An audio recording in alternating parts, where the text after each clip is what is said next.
본 행사를 시작하기에 앞서 기념 촬영을 먼저 진행하도록 하겠습니다.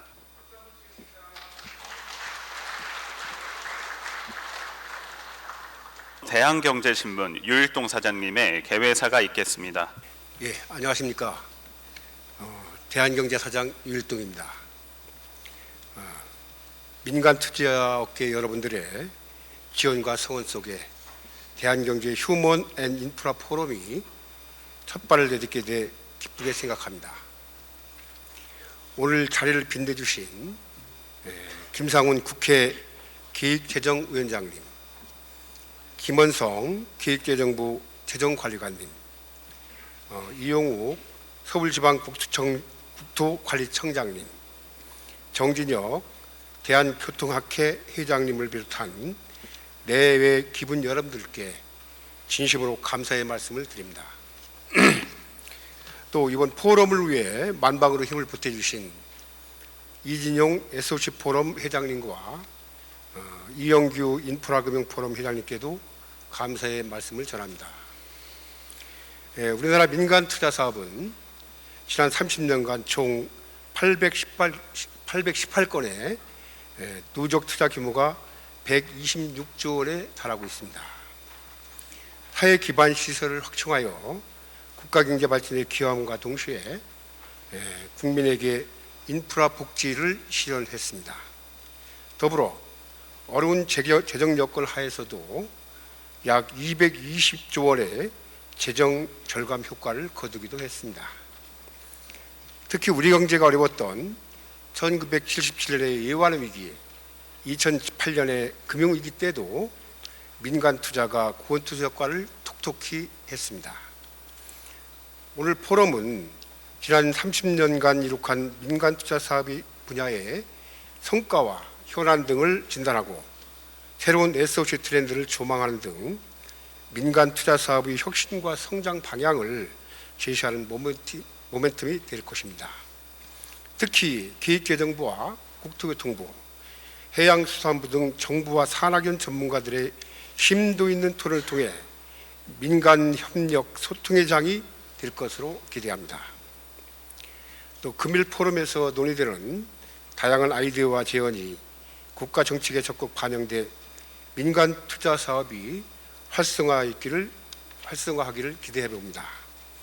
대한경제도 정부와 민간을 잇는 창구로서의 역할을 지속적으로 해 나가겠습니다.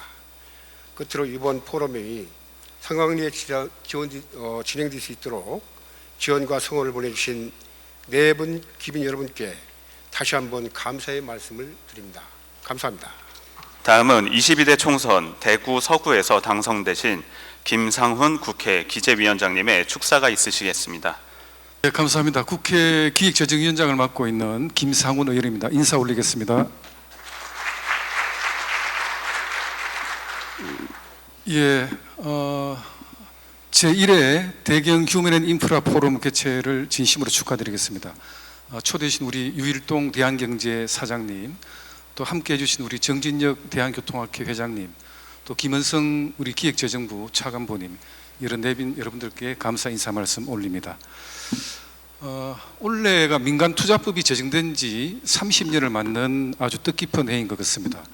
그 KDI 자료를 보니까 그간 30년 동안 한 100조 정도의 민간자금, 또 37조 원의 재정자금 운용을 통해 가지고 도로, 항만, 철도, 다양한 사회 기반 시설을 확충해 오는데 재정의 효율적 운영을 할 수 있었고, 또 덩달아서 국민들 편익을 제공하는데 상당히 큰 역할을 한 것 같습니다. 아마 GTX-A, 올해 3월에 개통한 GTX-A가 이제 대표적인 사례가 될 텐데, 앞으로도 우리 국회나 또 정부, 기업들이 합심해서 이런 민투법을 이용한 또 민자 사업을 활용해서 국민들에게 더욱더 높은 재정의 효율성을 좀 선보일 수 있도록, 또 많은 편익시설을 확충할 수 있도록 최선을 다하겠다는 말씀을 드리겠습니다. 국회부터 열심히 해야 될 것 같습니다. 근데 제가 이제 마이크 연대 올라온 김에 참 답답한 게, 제가 기획재정위원장을 맡고 있으면서 정당별로 기업을 어떻게 인식하는가 좀 차이점이 있는 것 같아요.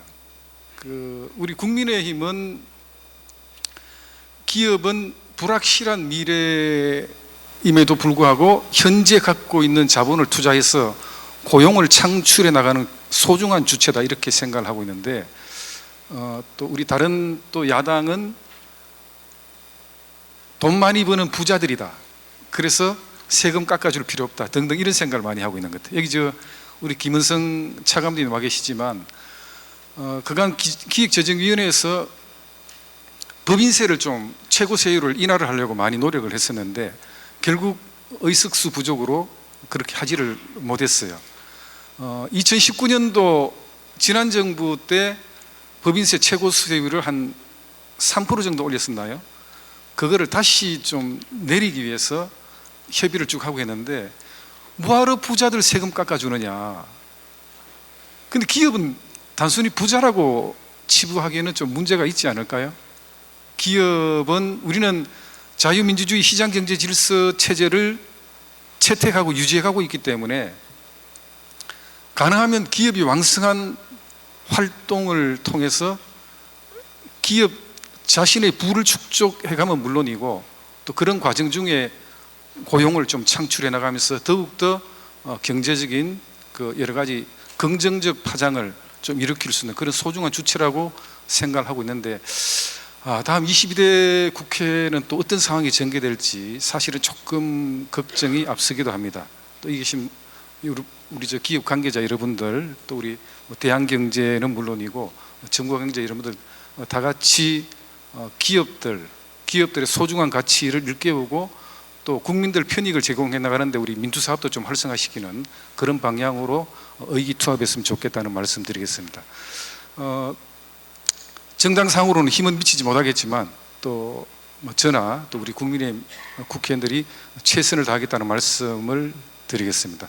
다시 한번 우리 제1회 대경 우리 휴먼 인프라 포럼 개최를 진심으로 축하드리고 앞으로 2회, 3회 초대해 주시면 계속 참석하겠다는 말씀 드리겠습니다. 예, 감사합니다. 고맙습니다. 이어서 김원성 기획재정부 재정관리관님의 축사가 있겠습니다. 네, 안녕하십니까. 기획재정부 재정관리관 김원성입니다. 먼저 금일 제1회 대한경제 휴먼 인프라 포럼 개최를 진심으로 축하드립니다.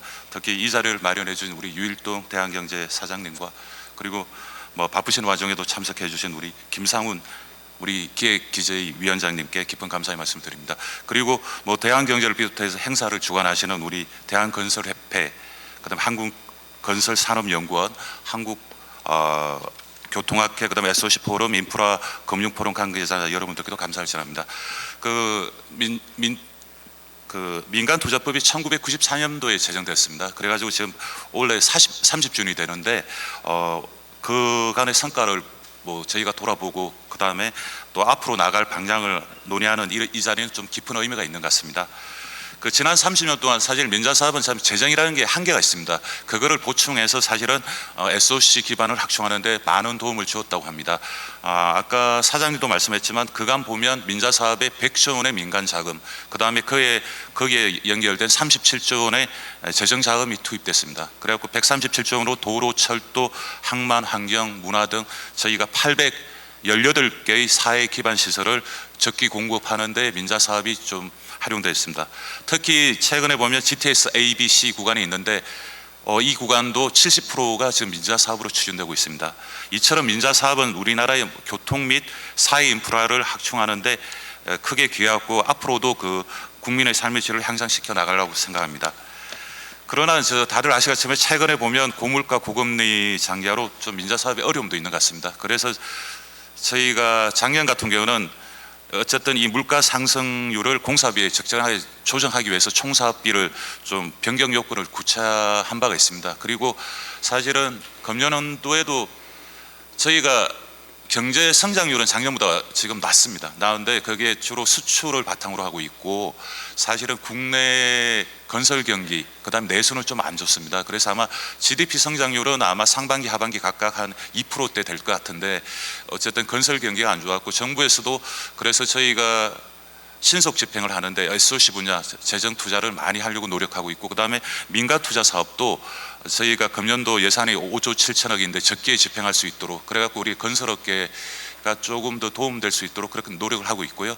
그다음에 3월 말에는 국토부하고 저희가 해가지고 사실 건설 경기 활성화 대책이라고 좀 발표는 했습니다. 발표는 했는데 아마 건설업계에서 가장 원하는 공사비 현실화 부분은 저희가 그때 결론은 못 내고요. 국토부하고 저희하고 TF 해가지고 지금 계속 고민 중입니다. 왜 그런가 하면 그 현실화가 필요한 부분도 있는데 거기에 대한 근거라든지 좀 연구가 좀 필요한 것 같아가지고 그렇게 정부도 조금 노력하고 있다는 말씀을 드리겠습니다. 한편 민간 투자 사업 관련해서는 저희가 어쨌든 민자 사업을 활성화하기 위해서 상당히 신규 민자 사업 발굴에도 좀 노력하고 있습니다. 최근에 보면 새로운 용어로 서울시 대관람차라고 이게 민자 사업으로 추진하기로 되어 있습니다. 그런 것 같은 새로운 유형의 민자 사업 발굴을 적극 독려하고 있고, 그 다음에 민자 도로 같은 경우도 저희가 원활하게 현재 있는 것을 좀 현 차선을 좀 정설하는 것, 늘리는 것도 민자로 할 수 있도록 지금 제도 기반을 지금 구축할 계획입니다. 그리고 저희가 민자 사업 제안 시 제출하는 자료도 필요 최소한으로 좀 줄이려고 그러고요. 그 다음에 수요 예측 제조사 기간도 좀 합리적인 수준으로 단축해가지고 민자 사업 추진 부담을 완화하려고 합니다. 어쨌든 정부가 중점적으로 추진하고 있는 이제 새로운 유형의 이제 우리가 GTX가 있겠고, 그 다음에 도로 같은 경우 도로 지하 이런 걸 좀 민자 쪽에서 많이 하는 것 같습니다. 그 다음에 대규모 첨단 산업 인프라 조성 사업들에서도 민자 유치가 좀 되면 저희가 좋을 거라고 생각합니다. 어쨌든 오늘 이 자리에서 그 민자 사업의 미래와 나갈 방향에 대해서 어쨌든 현장의 목소리를 저희가 귀담아 듣고 또 정책에 반영할 수 있도록 노력하도록 하겠습니다. 어쨌든 민간투자법 제정 30주년인 올해가 국민 삶의 질 개선을 위한 미래지향적 민간 투자 사업을 활성화하는 원년이 되기를 기대합니다. 그리고 이 포럼이 계속 발전하기를 기원합니다. 감사합니다. 오늘 행사는 1부, 2부로 구성하였습니다. 1부는 세 분의 민자 사업 전문가들의 주제 발표가 진행되고, 2부는 정부, 학계, 업계 전문가분들의 종합 토론이 진행됩니다. 그럼 1부 첫 번째 순서로 홍성필 소장님께서 지속 가능한 민자 사업을 위한 과제라는 주제로 발표를 해주시겠습니다. 안녕하십니까. 삼보기술단의 근무하는 홍성필입니다. 인사드리겠습니다.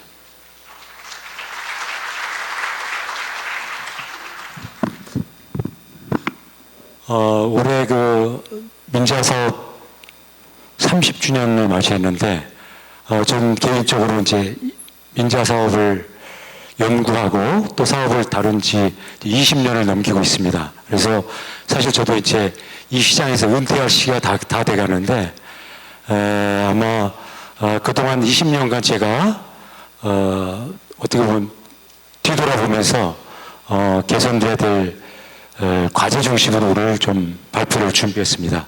그래서 주어진 시간이 아마 20분, 25분인 것 같아서 좀 간단하게 그렇게 발표를 드리겠습니다. 오늘 일단 그 제목은 지속 가능한 민자 사업을 위한 과제인데, 제가 교통부문을 중심으로 하고 제목을 붙인 이유가 우리나라에서 다양한 방식으로 지금 민자 사업이 진행되고 있지만 유독 교통 부문만이 제가 생각하기에 조금 외국과 다른 방식으로 되게 유연한 방식으로 비정상적인 방식으로 진행되는 측면이 있다고 느껴져서 그 부분을 중심으로 발표드리려고 합니다. 먼저 이제 순서는 민자사업 추진 성과를 간단하게 이제 되돌아보고, 정부 고시 사업 회복, 그 다음에 고위험 사업 방식 지향, 민간 제한 제도에 대한 인식, 그 다음에 정부와 민간의 역할 정립 순서로 발표드리겠습니다. 먼저 민자사업 추진 성과의 특징입니다. 민자사업 성과를 30년 성과를 말씀드리려면 20분을 다 말씀드리고도 다 설명이 부족할 것 같고, 조금 전 영상에서도 민자사업의 성과는 많이 설명이 됐기 때문에 아주 간단하게만 말씀드리겠습니다. 보시는 것처럼 많은 민자사업이 있었고요. 이 민자사업을 통해서 상당한 그 VFM이 창출이 됐습니다. 아시는 것처럼 민자 사업을 추진한 목적, 도입한 취지가 아까 이제 뭐 재정이 부족해서 또 재정을 보완하기 위해서 민자 사업을 추진했다고 얘기하지만, 사실은 민자 사업은 도입 취지가 이 VFM 재정 사업 대비 효율적인 추진을 위해서 도입됐던 거고, 그 효과로 보시는 것처럼 지금 2022년도까지 VFM은 집계된 자료가 현재 없습니다만은 2005년부터 12년까지 추진한 150개 적격성 조사의 결과에 따르면 2조 6,400억 원 정도의 재정을 절감했다. 그러니까 2022년도까지 집계하면 아마 엄청난 그 VFM 재정 절감 효과를 발휘했다 이렇게 보시면 될 것 같고, 이런 재정 절감 효과는 영국, 미국 등 모든 외국에서도 마찬가지 그런 분석 결과를 보이고 있습니다. 그래서 이런 재정 절감 효과는 민자 사업의 정당성을 설명하는 가장 중요한 지표다 이렇게 보시면 될 것 같고, 나머지 뭐 여러 가지 이제 국민경제 파급 효과 등등은 생략하기로 하겠습니다. 우리나라 민자 사업을 크게 여러 방식 기준으로 분류할 수 있는데, 크게 2005년 적격성 조사제도 이전과 이후로 저는 분류를 해봤습니다. 아시는 것처럼 2005년도에 적격성 조사 이전에는 아마 정부에서도 민자 사업에 대한 준비가 충분치 못해가지고 뭐 조금 그 민자 사업의 효율성에 의문을 제기하는 경우도 있었고, 또 이용자 입장에서, 국민 입장에서의 고려가 좀 미흡해서 좀 어려움을 겪은 적이 있습니다. 그러나 2005년도에 적격성 조사 이후에는 재정과 민자에 대한 효율성 비교를 통해서 민자 사업이 얼만큼 효율적으로 추진했고 재정 절감에 기여했는지를 지표로 보여주고 있습니다. 그리고 이용자 입장을 충분히 고려해서 현재는 예컨대 도로 같은 경우에도 도로공사와 비슷한 수준의 통행료로 이렇게 민자 사업이 진행되고 있습니다.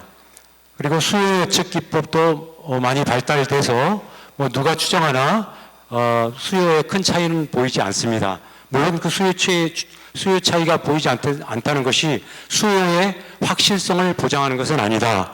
관련해서는 뒤에 다시 말씀드리겠습니다. 그리고 몇몇 때 보시는 것처럼 2005년 과거에는 아시는 것처럼 MRG를 비롯한 수요 위험을 정부가 테이크함으로 인해서 경쟁이 상당히 활발했었습니다. 근데 그 이후로 이제 그 좀 수요 위험을 민간이 가져가는 방식으로 사업이 추진되다 보니까 경쟁도 좀 부진한 측면이 있다. 그래서 이하에서 요하에 대해서 좀 상세하게 설명하는 수로 진행을 하게 되겠습니다. 그래서 우리나라 교통 민자 사업의 추진 특징을 보면 일단 정부 고시 사업이 거의 없다. 도로의 경우에는 아예 없다. 이건 아무튼 그 선진국을 뿐만 아니라 모든 민자 사업을 추진하는 외국과 비교해 보면 상당히 특이한 현상이다. 그 다음에 민간 제한 사업에 의존하는데 반면 민간 제한 사업에 의존하면서도 정작 민간 제한에 대한 올바른 인식은 매우 부족하다. 그 다음 교통사업을 제한사업 중심으로 추진하면서 수요 위험을 민간으로 이전하는 방식으로 이렇게 추진함으로써 상당히 효율성 문제 등등 여러 가지 사회적 문제가 많이 제기됩니다. 그 다음 또 특이한 게 유료만 민자로 추진한다는 거, 우리나라는. 뭐 뒤에 다시 설명드리겠습니다만은 외국에는 무료 도로가 대부분 다 이제 민자로 추진하고 있고, 유료라고 하더라도 그 통행료를 통해서 투자비 회수는 일부이고 나머지는 다 정부가 보전해주는 방식이다. 그 다음에 민자 사업으로 추진하면서 그 재정과 달리 정부가 결정해야 될 것을 오히려 조금 소극적으로 해서 민간의 결정에 맡기는 경우가 있다. 그래서 중요한 시설 계획이라든지 통행료 이런 것들에 대한 그 정부의 적극적 역할이 좀 미흡한 경우가 있다. 이런 내용이 오늘 좀 집중적으로 설명드릴 내용입니다. 먼저 정부 고시 사업 문제입니다. 정부 고시 사업이 중요한 이유는 아시는 것처럼 민간 제한 사업이 법제화되기 이전에는 정부 고시 사업만 있었습니다. 그죠? 그런데 민간 제한 사업이 들어온 이후로 이 교통 사업만은 유독 고시 사업이 실종되고 제한 사업 중심으로 그렇게 진행이 됐다. 그래서 이 고시 사업은 원래 민자 추진 방식의 기본적인 방식이고 현재 외국은 뭐 거의 대부분이 다 고시 사업 중심으로 추진되고 있습니다. 이런 고시 사업이 없다 보니까 경쟁이 부진되고 그로 인한 VFM 효과는 정부가 누리지 못한다. 이런 측면이 있고요. 이런 문제점을 정부가 스스로 잘 인식을 하고 있습니다. 인식하고 있어서 우리 예타 지침이나 민자 지침에서 정부 고시 사업을 활성화하겠다고 이렇게 규정을 두고 있습니다. 규정을 두고 있는데 거의 지금 작동을 안 하고 있습니다. 이거 이제 빨간 색깔 예외 조건 때문에 실제 작동을 안 하고 있는 건데 그건 뒤에서 다시 설명을 드리겠습니다. 그래서 예타 지침에서도 이렇게 예타를 통과한 사업에 대해서는 민자 적격성을 해보고 적격성이 나오면 민자로 추진하겠다. 이렇게 정책 방향은 잘 정해져 있습니다. 그런데 이 툴에 대해서 지금 진행된 사업은 없다고 보시면 됩니다. 그 이유를 여기서 설명드리겠습니다. 자, 이렇게 예타 지침과 민자 지침에 잘 규정하고 있는데 왜 작동을 안 하느냐? 한 세 가지 이유를 들어봤습니다. 일단 제도의 구조적 한계가 있다. 즉, 좀 전에 보신 그림에서 보시는 것처럼 예타 통과하면 적격성 조사를 해보고 적격성이 나오면 민자 전환하겠다 이렇게 되어 있는데 그럼 적격성 조사를 하려면 적격성 조사라는 게 재정 민자를 비교하는 거지 않습니까? 근데 제한 사업에서는 제한이 있으니까 비교를 할 대상이 있는데 이 예타 단계에서는 제한이 없습니다. 그러니까 비교할 대상이 없어요. 적격성 조사를 하려면 가짜 제한, 임의의 제한을 만들어내야 됩니다. 임의의 제한으로 만든 대안을 가지고 나온 적격성 여부를 가지고 조달 방식을 재정이냐 민자로 결정하는 것이 현실적으로 별 의미가 없다. 이런 현실적인 구조적인 한계가 있고요. 이런 한계 때문인지 이런 아까 말씀드린 기본계획과 예타 지침에 있는 예외 요건을 다 적용을 해서 실질적으로 예비 민자적 적격성을 안 하고 있습니다. 그 요건이 아까 보시는 것처럼 사용료 수준이나 수익성 등을 고려해서 민자 적격성을 안 할 수 있다 이런 규정이 있어요. 즉 예외가 원칙을 완전히 사문화시켜버린 겁니다. 먼저 사용료 수준을 보면 이거는 결국 무료도로라든지 아니면 사용료만 가지고 투자비를 회수하지 못하는 즉 사용료만으로 BTO가 안 되는 사업은 민자로 안 하겠다. 이런 의미가 내포되어 있고요. 수익성도 마찬가지입니다. 그래서 실제 이제 예타를 하다 보면 예컨대 주무관청에서 이거는 뭐 통행료를 받을 계획이 없습니다. 또는 뭐 민자할 계획이 없습니다. 등등의 의사를 예타 보고서에 서술하는 식으로 해가지고 실제 민자 적격성이 전혀 이루어지지 않고 있다. 그 다음에 이제 이 규정에 보면 또 예타 면제 사업은 적격성을 배제한다 이렇게 되어 있습니다. 그런데 보시면 논리적으로 잘 설명이 안 돼요. 왜 예타 면제 사업은 면제하고 사용료 수준이나 수익성이 없는 사업은 왜 민자를 배제하는지 논리적으로 설명이 안 됩니다. 예컨대 뒤에 건 다시 설명하겠지만 예타 면제 사업 같은 경우 보면 지금 기재부 민자 활성화 방안이라든지 국토부 광역철도 사업 업무 처리 지침에 보시면은 광역철도는 기본적으로 민자 사업으로 추진한다고 정부 방침이 되어 있습니다. 근데 만약에 광역철도가 예타가 면제시켰다 그러면 어떻게 되는 겁니까? 그래서 정부 지침 내에서도 좀 지금 모순이 있는 상태로 지금 정책이 진행되고 있다 이렇게 보시면 되고요. 그래서 제가 제안드리는 건 지금 현행 제도는 선 적격성이 확보되면 민자 전환하겠다 이렇게 규정하고 있는데 이게 지금까지 보시는 것처럼 작동이 안 됩니다. 그래서 시스템을 좀 바꿔보자. 먼저 민자 결정을 하고 그 다음에 적격성을 확보하는 방법으로 사업을 추진하면 되는 게 아니냐 해서 그런 방식으로 규정도 고쳐봤습니다. 예를 들어서 우리가 처음 민자 사업 시작했을 때 다 아시는 것처럼 민자를 기획재정부가 중심에서 대상 사업을 결정해서 민자 사업을 했지 뭐 적격성 조사 나온 사업을 한 게 아닙니다. 그래서 적격성은 정부가 나오게 사업을 하면 적격성이 나오는 겁니다. 아시는 것처럼 지금 추진하고 있는 BTL 사업 같은 경우에는 제한이 없는 상태에서 정부가 RFP에다가 총사업비를 고시해서 그 밑으로 사업 제한을 하라고 이렇게 고시물을 만들기 때문에 그거에 따라 사업이 진행되면 적격성은 다 확보됩니다. 그래서 예를 들어서 KDI에서 예타를 통과한 사업에 대해서 기획재정부에서 또는 기획재정부 재정사업평가 자문위 심의를 거쳐서 그중 예타 통과한 사업 중 일부를 민자로 하겠다고 결정을 하면 그거에 대해서 예타 수행기관에서 정부 실행 대안만 만들어주면 그 정부 실행 대안을 가지고 고시하면 적격성은 자동적으로 확보된다. 그래서 실제 정부가 정부고시 사업 활성화 의지가 있다면 선 민자 전환 결정을 하고 후 적격성 조사를 하는 방향으로 이렇게 제도를 좀 보완해서 시행하면 좋겠다. 그래서 이 자리에 참석해 주신 기획재정부 민간투자정책과장님 그리고 국토부 도로투자지원과장님 많이 좀 아무튼 관심을 가져주셨으면 좋겠습니다. 그리고 이 이제 고시 사업을 위해서 아까 말씀드린 것처럼 수익성을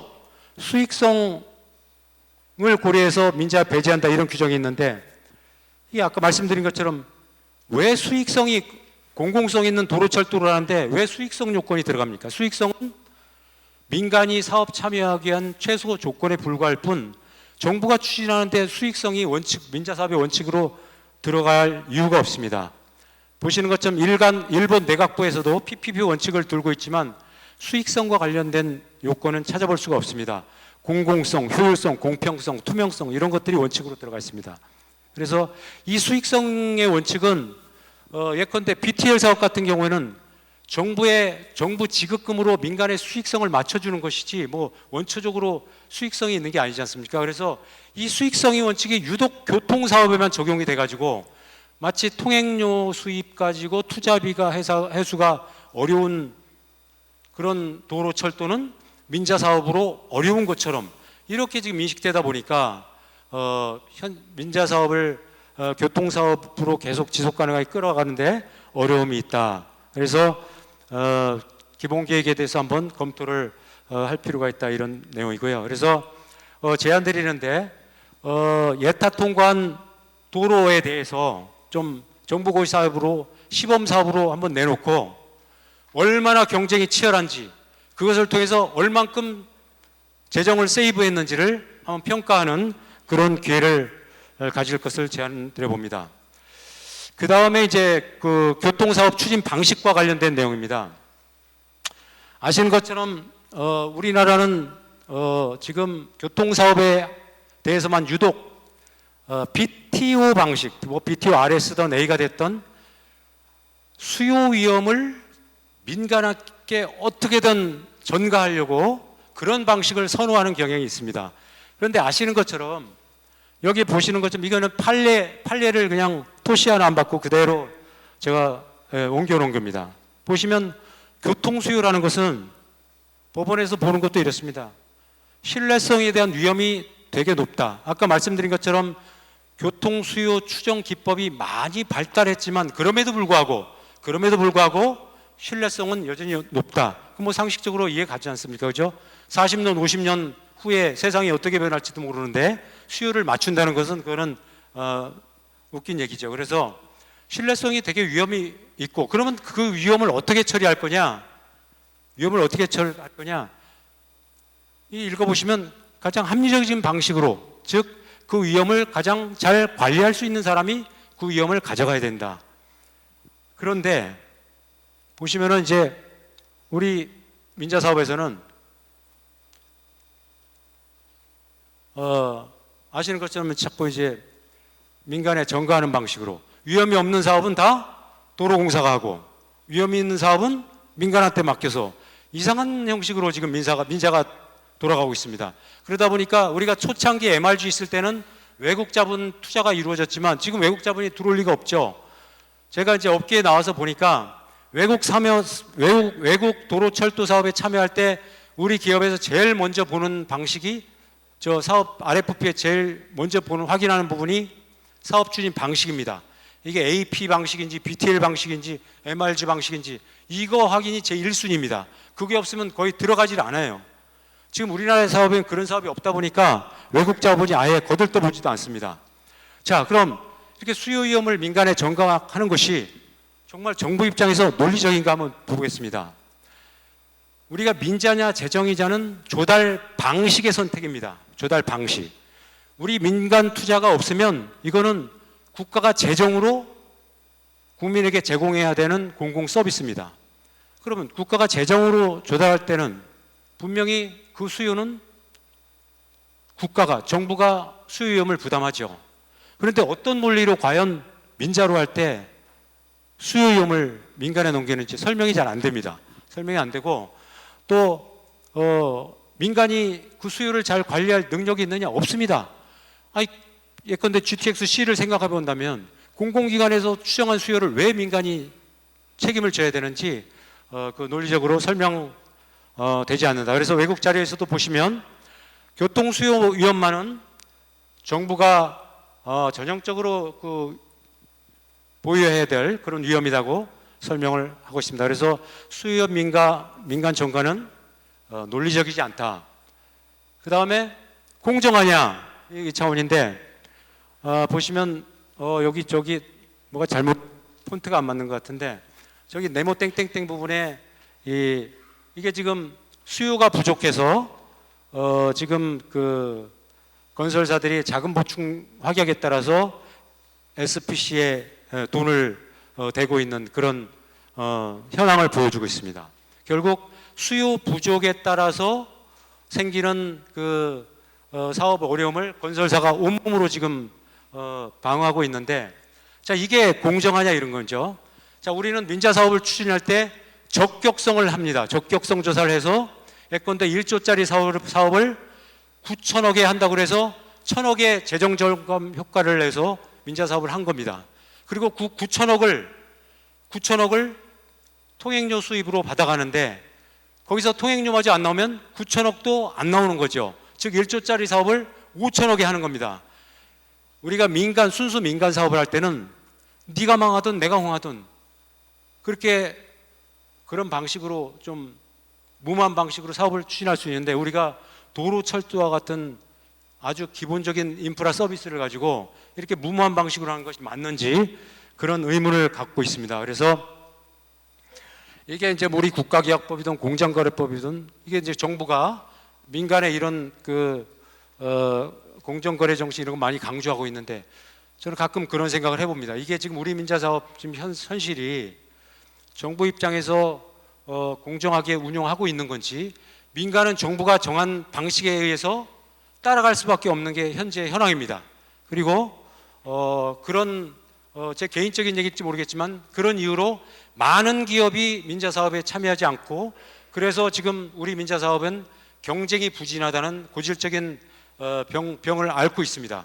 그런데 정부에서 과연 그 경쟁 부진의 원인을 정확하게 파악하고 있는지 한번 생각해 볼 일이다. 그래서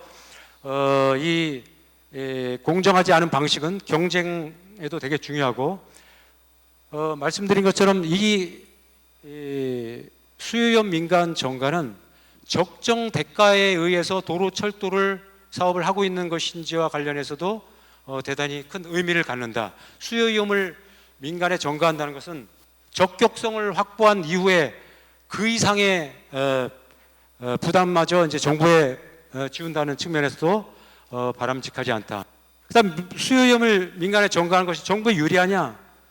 이게 뭐 영국의 또는 미국의 모든 자료에서 보시면 수요 위험을 민간한테 넘기는 것은 정부한테도 불리하다고 다 나와 있습니다. 민간한테 수요 위험을 전가하는 순간 조달 비용이 상승하고 그로 인해서 재정지원금이 높아져서 VFM도 훼손한다. 그래서 보시면 영국에서 1990년부터 2018년까지 추진한 18개의 무료도로, 1개의 유료도로가 있었습니다. 그 중에 무료도로는 섀도우톨 방식으로 수행이 됐고, 섀도우톨 방식은 우리나라만큼의 수요 위험은 지지 않지만 약간의 수요 위험을 민간이 지는 방식인데, 이거에 대해서 영국 감사원하고 의회에서 이거는 쉽게 해서 정부에 손해나는 방식이다. 민간이 관리할 수 없는 수요 위험을 민간한테 전가하는 것은 정부에 마이너스로 들어온다. 이런 지적에 따라서 이런 방식은 다 자취를 감추고 지금은 이제 AP 방식, 우리나라 BTL 방식과 관련된 유사한 그런 방식으로 다 바뀌었습니다. 아시는 것처럼 이제 정부가 운영 중인 사업에 대해서 다수의 사업에 이제 재구조화가 있었습니다. 이 재구조의 핵심은 수요 위험은 우리가 다 지어주겠다는 겁니다. 그죠?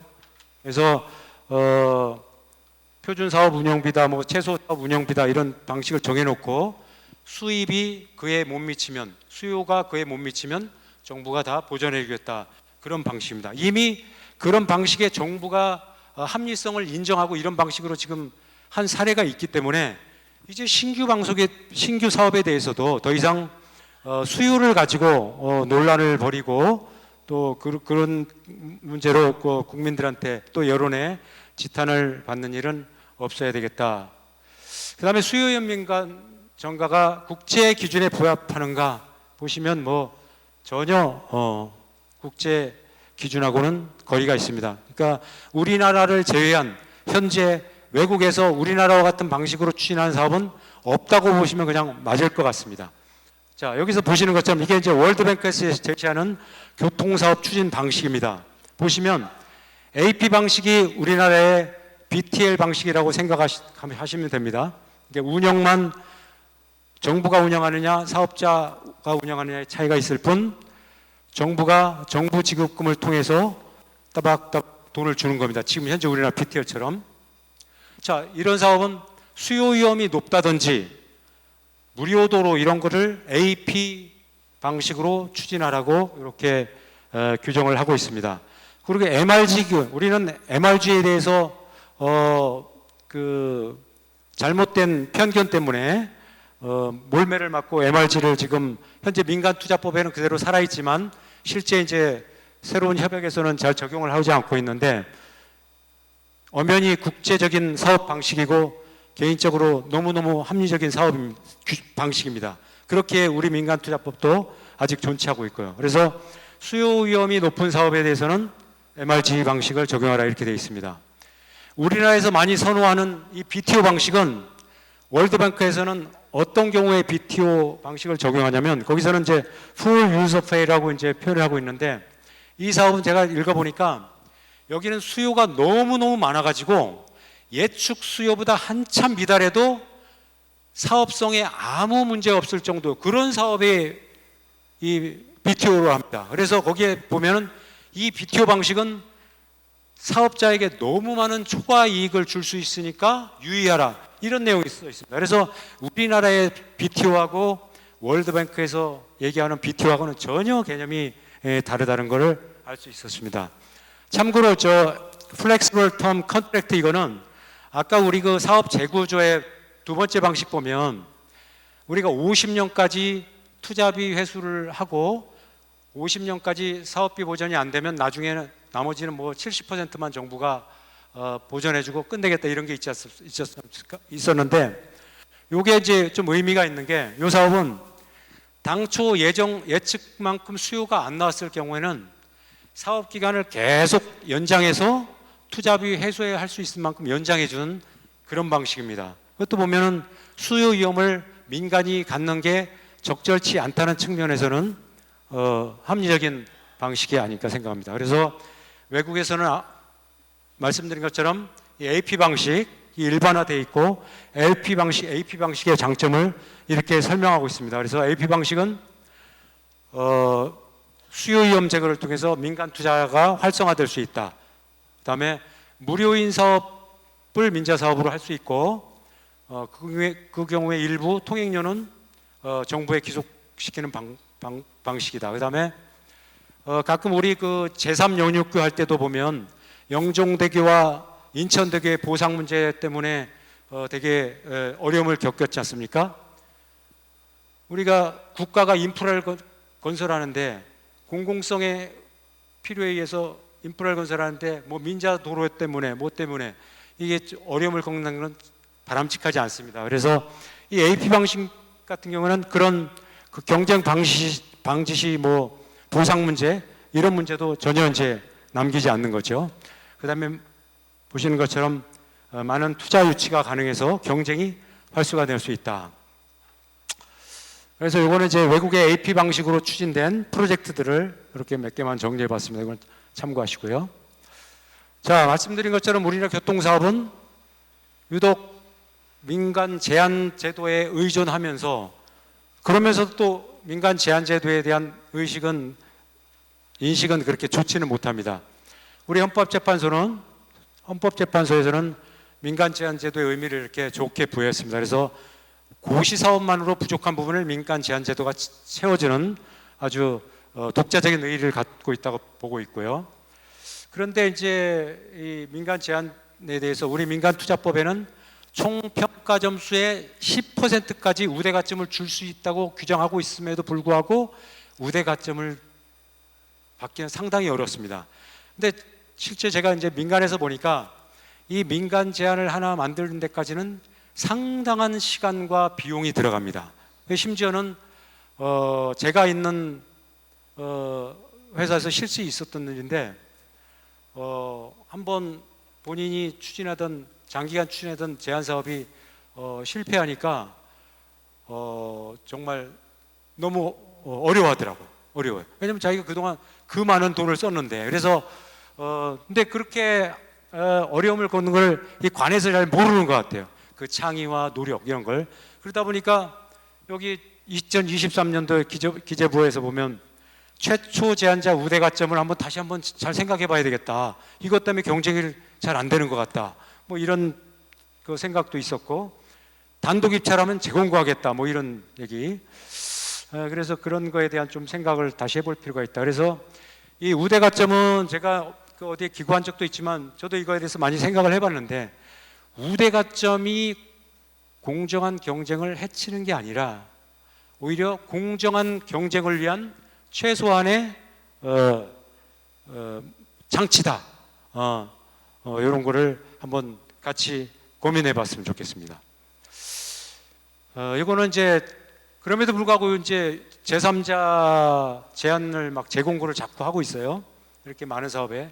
근데 일단 보시는 것처럼 민간투자법에 위반되는 것 같아요. 보시면 최초 제한 외에 다른 제한이 없으면 협상 대상자로 지정해야 한다. 지정할 수 있다가 아니라 지정해야 한다고 법에 규정하고 있음에도 불구하고 이렇게 계속 재공고하고 있습니다. 근데 이런 재공고가 정부 입장에서 뭐 득이 있느냐? 제가 볼 땐 득이 없어요. 한목적성도 없습니다. 자, 재공고를 시장에서는 어떻게 활용하냐?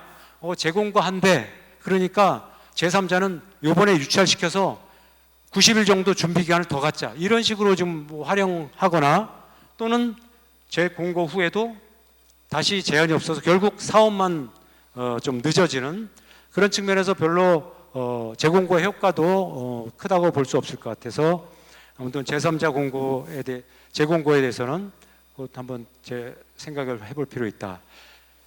잘 보시면은 외국에도 최초 제한자 우대 제도를 다 운영하고 있습니다. 보시면 우리나라가 법률상으로만 보면 최초 제한자 최대 10% 이렇게 표현하다 보니까 대단히 최초 제한자 우대를 하고 있는 것 같은데 결과적으로 보면 다 설명드릴 시간은 없지만 우리나라의 최초 제한자가 제일 대우를 못 받고 있다 이렇게 보시면 됩니다. 현실적으로. 자, 마지막으로 이제 정부와 민간의 역할 정립입니다.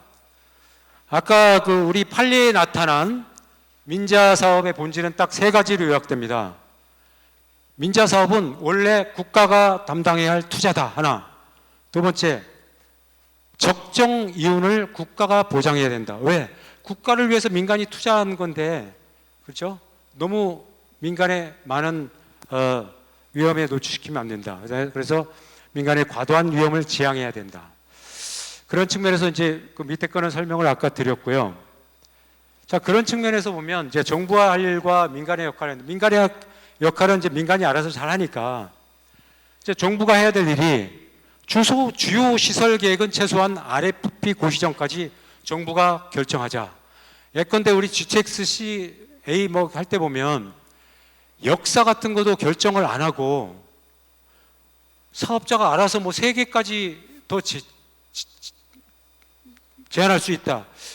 저는 이런 거는 아닌 것 같아요. 이건 정부가 그 철도 역사가 이용자들에 미치는 영향, 지역 경제 활동에 미치는 영향, 그 엄청난 거를 민간이 결정하라는 거는 이건 맞지가 않다. 그거는 어떻게 보면 국가가 해야 될 일을 방기하는 다른 표현일 수 있다, 이런 생각이 들어서 그런 시설 계획, 중요한 시설 계획은 국가가 하고 민간이 창의력을 발현해야 될 부분만 그렇게 경쟁을 붙이는 게 좋겠다. 그 다음에 통행료 문제가 지금은 많이 해소는 됐지만 통행료도 민간이 제한했다 하더라도 최소한 RFP 고시정까지는 이 통행료를 얼마로 할 것인지 제3자 경쟁할 때는 최소한 똑같은 통행료로 경쟁을 하는 구조로 그렇게 민자사업이 추진되는 게 바람직하겠다, 이런 생각을 해보았습니다. 마지막으로 우리 민간투자법에는 공공부문의 민자사업의 길을 훤히 열어놨습니다. 그런데 예컨대 도로공사가 됐던 지방공기업이 됐던 철도공단이 됐던 민자사업의 길을 법률적으로는 잘 열어놨는데, 우리 민자사업을 하다 보면 이 공기업들이 그 민자사업에 적극적으로 참여하기보다는 어떻게든 이렇게 이제 재정사업화 하려는 그런 측면이 있어서 해외 그 PPP 자료를 보면 국가든 지자체든 공공부문이든 PPP에 적극적으로 출자하고 이사회도 참여하고, 그래서 공공 서비스 제공의 목적을 성공적으로 달성할 수 있다, 이런 내용들이 나옵니다. 그래서 이렇게 이제 공공부문의 역할을 좀 우리가 다시 한번 생각해보는 계기가 됐으면 좋겠습니다. 저희 발표는 이상으로 맡기고 마지막으로 다시 한번 강조드리는데, 위험한 사업만 민자사업으로 하지 말고 좀 안전한 사업을 고시해서 치열한 경쟁을 통해서 국가가 얼만큼 재정 대비 효과 있는 민자사업을 추진하는지, 그렇게 해서 국민들로부터 정말 박수받는 그렇게 민자사업이 되기를 희망해 봅니다. 감사합니다. 다시 인사드리겠습니다. 한국건설산업연구원의 엄근용입니다. 제가 오늘 말씀드릴 내용은 오늘 이제 1주제, 2주제, 3주제가 있는데, 이제 앞에서 홍성필 박사님께서 이제 전반적으로 민자산업과 관련된 제도나 현황들에 대해서 말씀을 하셨는데, 저는 여기서 이제 그 정부 사이드나 그 다음에 사업자 측면에서 좀 관심을 가질 만한 노후 인프라와 관련돼서 좀 말씀을 드리고자 합니다. 일단은 제 그 발표의 내용은 시설물의 노후와 환경 변화, 그 다음에 민자 사업의 동향, 그 다음에 민간 투자 사업이 왜 뭐가 문제인데 왜 그런 내용으로 하고요. 그 다음에 이제 해외에서는 실제적으로 노후 인프라 관련된 사업들을 어떤 식으로 진행하고 있는지 조금 미국을 중심으로 해서 조금 살펴보고요. 마지막으로 노후 인프라 민간 투자 사업 활성화를 위한 제언으로 맺고자 합니다. 일단 시설물의 노후와 환경 변화입니다.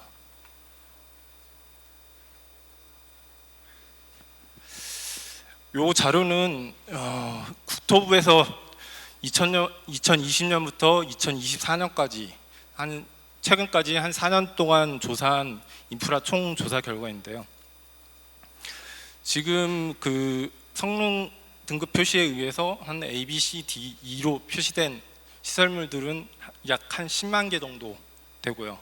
근데 그 중에서 조사 완료 시점, 그러니까 조사를 기준 시점인 2022년 기준으로 했을 때는 한 30년 이상 된 시설물 자체가 한 14만 건 정도가 있는 것으로 지금 조사가 되고 있습니다.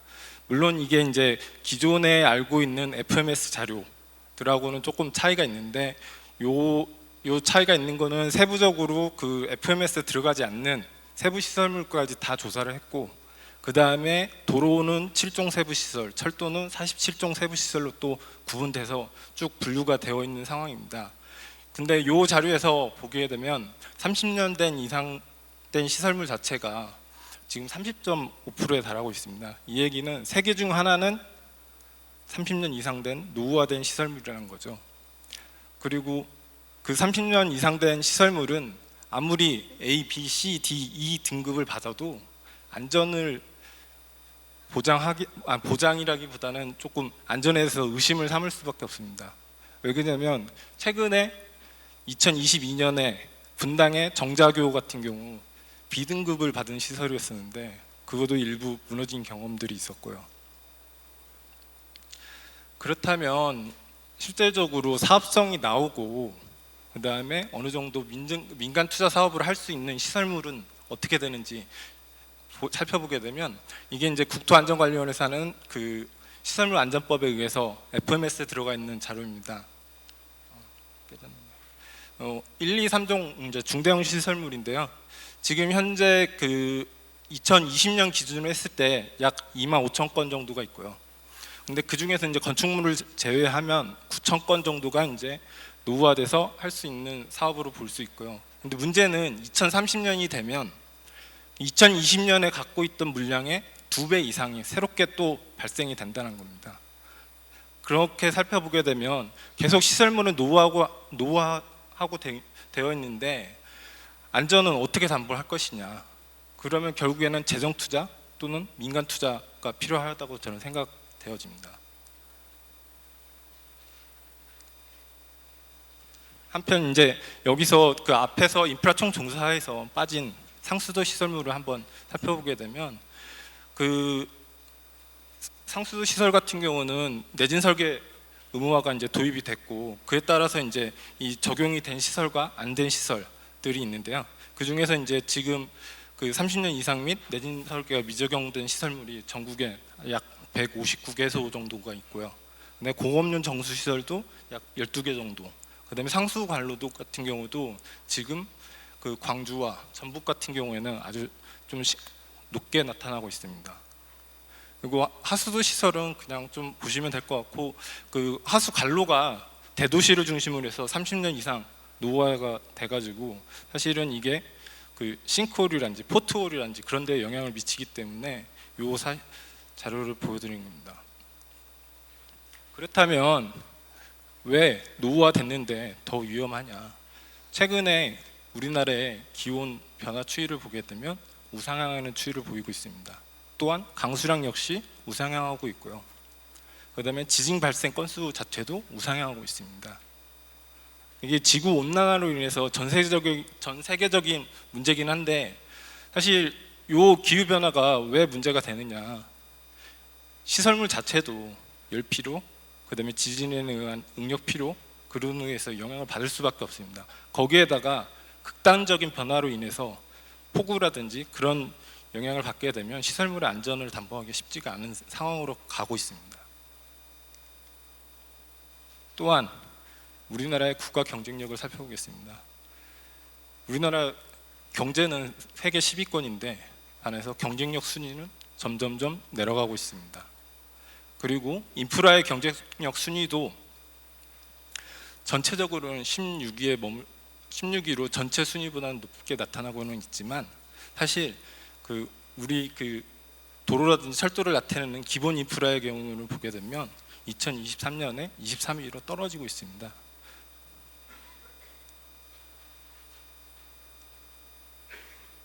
그래서 이렇게 경쟁력이라든지 그다음에 안전이라든지 필요해서 인프라에 대한 투자가 필요한 상황인데요.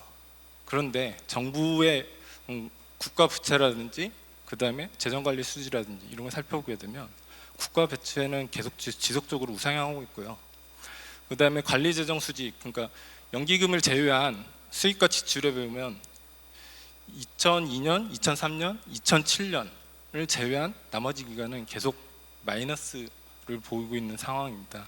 이 얘기는 국가 채무는 지속적으로 증가할 수밖에 없다. 그렇게 보여집니다.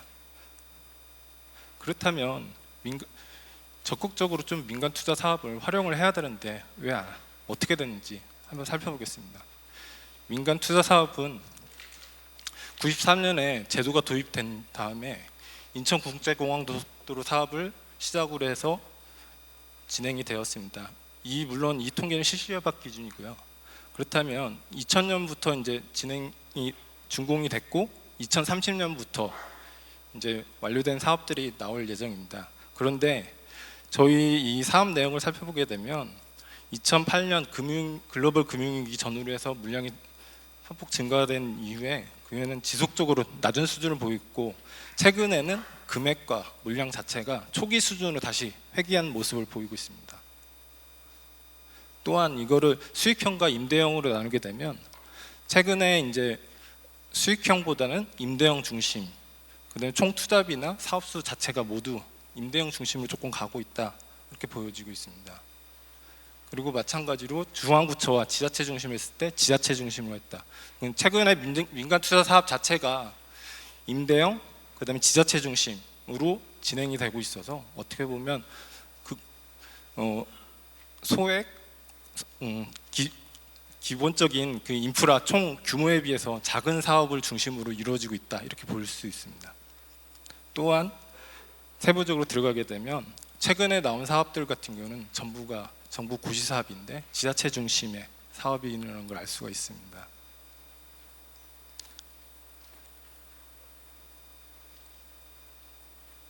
물론 기재부에서 2022년, 2023년 상반기, 하반기 열심히 민간 투자 사업을 활성화하고자 대책들을 내놨었는데요.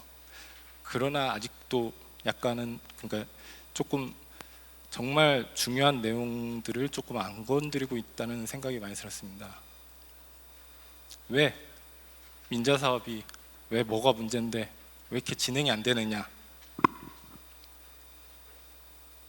최근에 가장 큰 얘기부터 말씀드리겠습니다.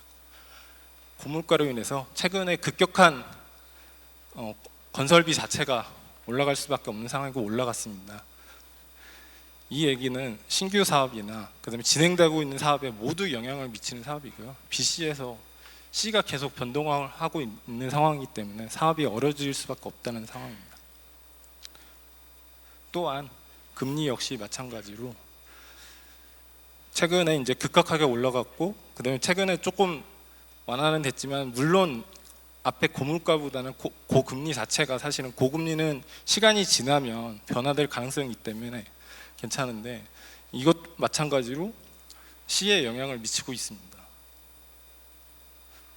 그리고 노후 인프라에 대해서 말씀을 드리겠습니다. 계량 운영이라는 게 2022년에 도입이 됐습니다. 근데 민간 투자 사업 기본 계획 3조에 보시게 되면 BTO 방식에 대해서 사회 기반 시설의 준공, 신설, 증설 개량과 동시에 해당 시설의 소유권이 국가 또는 지방자치단체에 귀속되며 사업 시행자가 일정 기간의 시설 운영 관리권을 운영하는 방식이라고 합니다. 근데 개량 운영 방식은 기존 사회 기반 시설을 개량 증설하고 개량 증설된 부분을 포함한 전체 시설에 대하여 관리 운영권을 인정하는 방식으로 되어 있습니다. 이 형태를 보게 되면 위에 BTO 방식과 개량 운영 방식에 있어서 어떤 차이가 있는지 솔직히 잘 구분이 안 됩니다. 또한 옆에 개량 운영형은 무엇인지에 대해서 보게 되면 도로 예시를 들겠습니다. 왕복 4차선 10km 도로가 있습니다. 양옆으로 2차선씩 10km 동일하게 확장을 하는 구간은 개량 운영형 사업으로 인정을 받고 있습니다. 근데 반면 왕복 4차선 10km 도로를 길이 연장 동일하게 왕복 4차선 10km를 추가적으로 연장해서 총 20km가 되면 이 사업은 개량 운영형 사업으로 인정을 못 받습니다. 위의 예시와 아래 예시와 사실 길이의 연장이 있냐? 전체 면적 자체로는 큰 차이가 없는 사업입니다. 그런데 위의 사업은 개량 운영으로 되고 아래 사업은 개량 운영으로 안 되는 그런 좀 문제를 가지고 있습니다. 또한 하수 처리장의 경우 도시가 성장함에 따라서 기존에 외곽에 있던 하수 처리장이 도시 안으로 들어오게 됐고 이를 따라서 노후화됨으로 인해서 다시 외곽으로 새롭게 이전해서 지었을 때 과연 이 사업은 신설일까요? 개량 운영형 사업일까요? 그러니까 노후 시설물과 관련돼서는 이런 문제들이 있어서 다 같이 어떻게 이거를 반영을 하고 진행을 할지 이런 데서 사실 문제가 일어나고 있습니다. 그렇다면 이런 노후화 시설과 관련돼서 해외에서는 어떻게 하고 있는지 좀 미국을 좀 더 자세히 살펴보고요. 호주는 간단하게 좀 말씀을 드리겠습니다. 일단은 미국의 재정 변화를 먼저 말씀을 드리겠습니다. 미국은 지속적으로 우리나라 마찬가지로 SOC 예산 자체가 지속적으로 증가했습니다. 그런데 1968년에 이미 유지관리 비용 자체가 50%를 넘어갔습니다. 그리고 최근에는 73.2%를 차지하고 있습니다. 이 얘기는 지속적으로 유지관리 비용이 증가할 수밖에 없다는 얘기를 하고 있고요. 다시 또 다르게 얘기를 하면 앞으로 신설은 재정으로 인해서 극소량밖에 할 수 없다는 얘기가 될 수가 있습니다. 한편 미국의 연방정부의 GDP 대비 부채 비율 자체도 지속적으로 올라가고 있고요.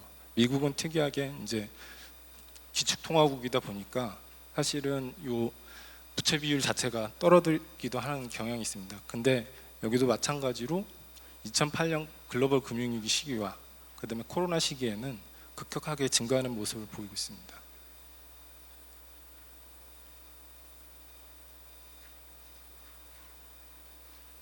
한편 그러면 미국의 인프라 상태는 어땠느냐? 왜 미국이 저렇게 유지관리 비용을 했느냐? 미국 그 리포트 카드인데 인프라에 대한 리포트 카드인데요. 1988년에 처음으로 시행이 됐고 처음에 10년씩 발표를 하다가 최근에는 4년 단위로 발표를 하고 있습니다. 근데 처음에 했을 때는 이제 총괄적인 지표 수준을 보여주지는 않는데요. 98년 자료를 보게 되면 전반적으로 D 수준이었습니다. 근데 최근에 2021년 자료 같은 경우는 C-로 일부 상향이 됐는데 지속적으로 D, 아주 낮은 수준을 보이고 있다는 것을 알 수가 있습니다. 그러다 보니 사실은 민자 사업에 대해서 많이 고민을 했고 또 많이 도입을 한 상황입니다. 근데 미국의 PPP, 그러니까 우리나라 민자 같은 민자 사업의 유형을 크게 이제 도로를 중심으로 해서 말씀을 드리겠습니다. 보게 되면 크게 세 가지로 나눌 수 있습니다. 사용료 기반 양어 계약 리얼 톨 컨세션이라고 해가지고 우리나라의 BTO와 같은 사업이고요. 그 다음에 AP 양어 계약, 그러니까 우리나라의 BTL 사업이고, 그 다음에 장기 임대 양어 계약 해서 일정한 수수료를 내고 임대료를 내고 그 사업의 운영권, 소유권을 가지고 있는 일정 기간 동안 가지고 있는 형태입니다. 물론 여기서 이제 사용료 기반 계약 같은 경우는 신설 유료도료, 수역 횡단, 그러니까 어떤 강이나 건너는 그런 터널이나 다리 같은 시설, 그 다음에 가벼운 통행료 차선 도로라고 해서 사실은 이게 무료 도로를 유료화시킨 사례가 있고요. 그 다음에 그 AP 양어 계약은 앞에서 이제 홍석필 박사님도 얘기하셨는데 한 가지 이제 좀 다른 게 있는 게 우리나라 AP 양어 계약 방식은 보통 일반적으로 최근의 흐름에서는 어떤 특정 조건, 그러니까 도로나 어떤 시설물에 대한 상태 그런 것에 대해서 그거를 충족했느냐 안 했느냐 어느 정도냐에 따라서 지급하는 금액 자체가 변동성이 있는 그런 구조를 가지고 있습니다. 그리고 한편 민자 사업에 있어서 금융지원제도가 있는데요. 크게 이제 두 가지를 말씀드리면 뒤에 이제 사례들이 나오게 되는데 크게 이제 금융혁신법안이라고 해서 TPR라고 하는데요. 보통 일반적으로 미국 정부 자체에서 보증과 직접적인 대출을 해주고 있고요. 그다음에 직접 대출을 해줄 때는 국채금리 수준으로 지원을 해주고 있다 이렇게 말씀을 드릴 수 있습니다. 그다음에 펩스라고 해서 프라이빗 액티비티 펀드로 해서 민간활동 채권이라고 뭐 얘기들 많이 하는데 이게 이제 사실 그 지자체에서 많이 하고 지방정부에서 많이 하다 보니까 자기들이 필요하고 한데 그러면 어떻게 저렴하게 공급할 수 있냐 그런 차원에서 봤을 때 이거는 마찬가지로 지방채 수준으로 해서 채권을 공급을 통해서 사업을 추진할 수 있도록 활성화해주는 제도입니다.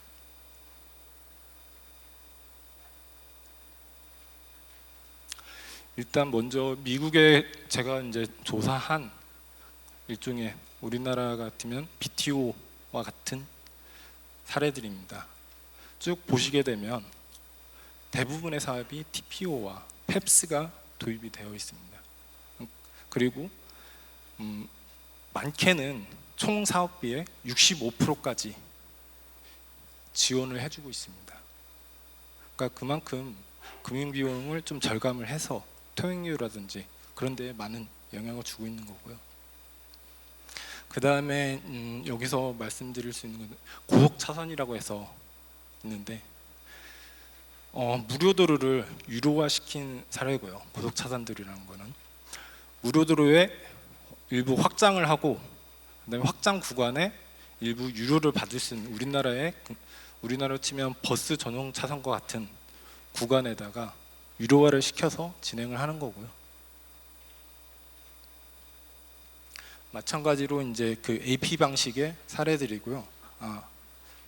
앞선 사례와 조금 뒤에 사례하고 좀 차이점을 보시게 되면 지금 미국의 BTO 사업들 같은 경우는 대부분의 양어 기간, 그러니까 사용 기간 자체가 40년, 50년 엄청 우리나라에 비해서 엄청 길다는 것을 보여주고 있고요. 반면에 우리나라의 BTL과 같은 방식인 AP 양어 계획 같은 경우는 앞서서 그 사용료 방식보다는 양어 기간 자체가 적다는 걸 알 수가 있습니다. 그리고 마지막으로 그 장기 임대 양어 계약, 그러니까 일종의 수수료를 사업자가 정부라든지 지방 정부라든지 그런 데다가 이제 사용료를 내고 하는 사업인데, 요 계약 같은 경우는 거의 100년에 다다르는 사업이 다수라는 걸 알 수가 있습니다. 이렇듯 그리고 요 사례는 한번 여쭤보셔서 가져왔는데요. 요 사업은 저기 미드타운 터널은 단순히 유지관리, 그러니까 시설 개선만 하는 거고, 다운타운 터널 같은 경우는 기존에 있던 터널에 하나 더 확장 구간을 뚫어서 하고, 그 다음에 MLK 익스프레스라는 도로 자체를 신설 도로를 놓아서 통합 추진된 노후 시설물을 개량한 사업입니다. 근데 과연 이 사업이 우리나라에서 추진이 된다면 진행이 될 수 있을까요? 각각 개별적으로 사업이 분리돼서 진행이 되거나 아니면 사업이 리젝 가능성이 높지 않을까 싶습니다. 그리고 호주 사례는 좀 다른 사례에서 말씀을 드리고 가져왔습니다. 일단 첫 번째 거는 사우던 크로스 스테이션 프로젝트라고 해서 기존의 노후화된 역사와 그 주변 부지 노후화된 재개발을 포함한 사례고요. 이 사업 같은 경우는 정부가 사업자한테 그러니까 연간 호주 달러로 3,400만 달러를 지급을 하고, 그다음에 사업자는 다시 그 주변 개발 부지를 개발을 하는 데서 임차권으로 6,600만 달러를 준 사업입니다. 그러니까 앞서서 미국 사례로 보게 되면 AP 방식과 장기 임대 양어 방식이 결합돼서 역사와 그다음에 그 주변 재개발을 한 사례고요. 그다음에 그 호주의 IAE, 그러니까 인프라스트럭처 오스트레일리아라는 일종의 그 호주의 우리나라의 피맥 같은 기관에서 하는 시설물 최우선 순위 목록입니다. 이 사례를 왜 가져왔냐면, 호주 같은 경우는 사실은 그 관리 주체 그런 기관 자체에서 요 IA 기관에다가 사업을 올립니다. 사업을 올리고 그 사업에 대해서 세부적으로 평가하고 해서 요거를 공표를 합니다. 공표를 하고 그 다음에 요거를 공표를 하고 사업자가 요 공표된 내용을 보고 자기들이 요거는 괜찮겠다, 요거는 안 될 것 같다 판단하고 다시 추진에 들어가는 사업입니다. 그 추진 결과에 따라서 사업 리스트에서 빠지기도 하고, 그다음에 새롭게 또 들어온 사업은 또 반영이 되고, 그런 식으로 추진이 되고 있습니다.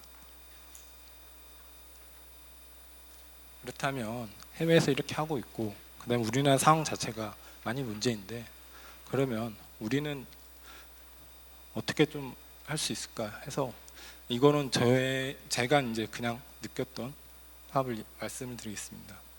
일단은 민간 투자 유인을 위한 경제성 개선 및 공적 기능 강화 측면에서 저금리 대출 및 지방채 발행이라는 간접 지원을 조금 고려를 해보는 게 어떨까 하는 생각입니다. 미국에서 마찬가지로 국채금리로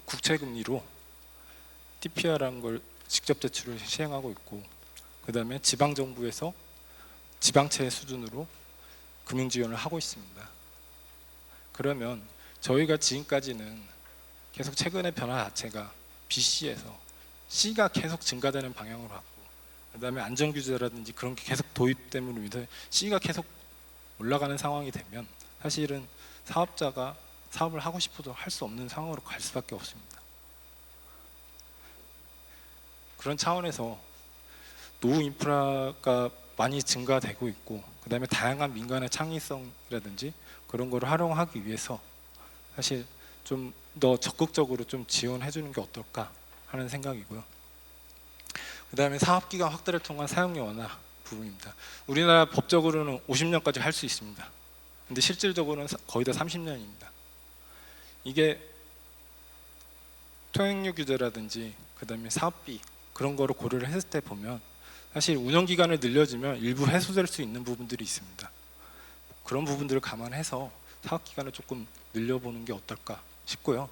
네, 앞서서도 말씀드렸지만 최우선 목록, 제가 알기로는 국토부 도로과에서 그 도로 중심으로 해서 최우선 목록을 몇 년 전에 좀 작성한다고 자료를 본 적이 있는데, 전반적으로 제 개인적인 생각은 좀 모든 시설물에 대해서 조금 했으면 어떨까 하는 생각이고요. 여기서 이제 뭐 보게 되면 사실은 그 호주 같은 경우는 문제점과 해결책, 제안, 경제적, 사회적, 환경적 가치, 네, 기초적인 BC 분석까지 제공을 하고 있습니다. 그렇다는 얘기는 사업자도 이 사업을 보고 최소한의 비용으로 접근을 할 수 있다, 그런 얘기를 드릴 수가 있을 것 같고요. 그 다음에 이제 말씀드릴 거는 사실은 계량 운영형 문제입니다. 사실 계량 운영형으로 사업이 되느냐 안 되느냐의 문제가 아니라, 사실은 이 사업이 민자 사업으로 할 수 있느냐 없느냐가 사실은 포커싱이 맞춰져야 된다고 생각을 합니다. 해외에서 많은 사례들을 봤다시피 노후 인프라와 신설이 섞여 있는 사업도 있고요, 노후 인프라만 있는 사업도 있습니다.